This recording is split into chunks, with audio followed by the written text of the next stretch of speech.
আসসালামু আলাইকুম। আজকে আমরা জানবো জাতীয় বাজেট 2024-25 থেকে কিছু গুরুত্বপূর্ণ প্রশ্ন উত্তর, যেগুলো প্রাইমারি, বিসিএস ও অন্যান্য পরীক্ষার জন্য খুবই গুরুত্বপূর্ণ। চ্যানেলটি সাবস্ক্রাইব করে সাথে থাকুন।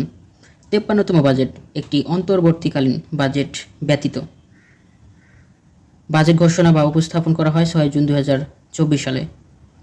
জাতীয় সংসদে পাশ হয় 30 জুন 2024, পাশ হয় 6 জুন 2024।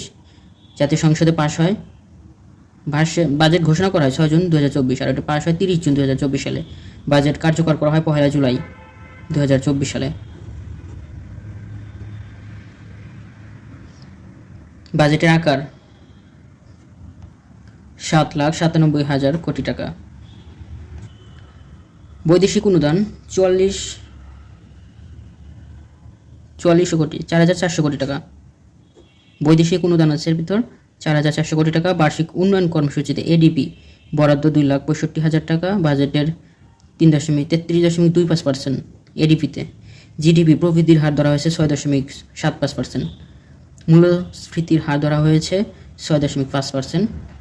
সবচেয়ে বেশি বাজেট বরাদ্দ জনপ্রশাসন খাতে। দ্বিতীয় সর্বোচ্চ বরাদ্দ শিক্ষা ও প্রযুক্তি খাতে। সবচেয়ে বেশি বাজেট জনপ্রশাসন খাতে, দ্বিতীয় নম্বর আছে শিক্ষা ও প্রযুক্তি খাতে। করমুক্ত সাধারণ আয়সীমা ব্যক্তি শ্রেণী 3,50,000 টাকা। মহিলা ও 60+ বয়সীদের জন্য করমুক্ত আয়সীমা 4 লক্ষ টাকা। ধন্যবাদ সবাইকে এতক্ষণ সাথে থাকার জন্য। সকলের জন্য শুভকামনা রইল। আমার জন্য সবাই দোয়া করবেন। সবাই ভালো থাকুন। আসসালামু আলাইকুম। ভিডিওটি ভালো লাগলে অবশ্যই একটি লাইক দিবেন, চ্যানেলটি সাবস্ক্রাইব করে সাথে থাকবেন।